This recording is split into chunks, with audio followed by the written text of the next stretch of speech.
Hello Malayali മാർക്കറ്റിൽ അടക്കയുടെ വില കൂടുകയും കുറയുകയും ചെയ്യുന്നതിനുള്ള കാരണങ്ങളാണ് ഇന്നത്തെ വീഡിയോയിൽ പറയാൻ പോകുന്നത്. ഇതുവരെ ഈ ചാനൽ സബ്സ്ക്രൈബ് ചെയ്യാത്തുണ്ടെങ്കിൽ പ്ലീസ് സബ്സ്ക്രൈബ് ചെയ്യുക.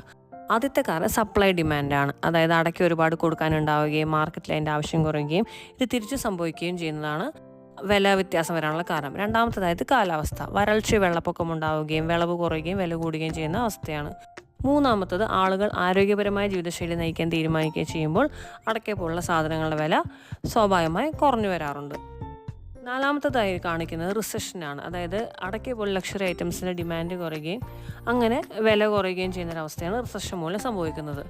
പിന്നീട് വരുന്ന കാരണം ഗവൺമെൻറ് ഇങ്ങനത്തെ പെസ്റ്റിസൈഡ്സ് രാസവസ്തുക്കളും ഉപയോഗിക്കുന്ന അടയ്ക്കകളുടെ ക്വാളിറ്റി പരിശോധിക്കുകയും അതിൽ ക്വാളിറ്റി കുറവ് കാണിക്കുകയും ചെയ്യുമ്പോൾ സ്വാഭാവികമായി മാർക്കറ്റ് പ്രൈസിൽ ഇമ്പാക്റ്റ് വരാറുണ്ട്. അഞ്ചാമത്തത് അടയ്ക്കയ്ക്ക് പകരമായി ഉപയോഗിക്കാൻ പറ്റുന്ന സിമിലർ ആയിട്ടുള്ള ചൂയിങ് ഗം അങ്ങനെ തന്നെയൊക്കെ ഡിമാൻഡ് വർദ്ധിക്കുകയും ചെയ്യുമ്പോൾ സ്വാഭാവികമായി അടയ്ക്കയുടെ വില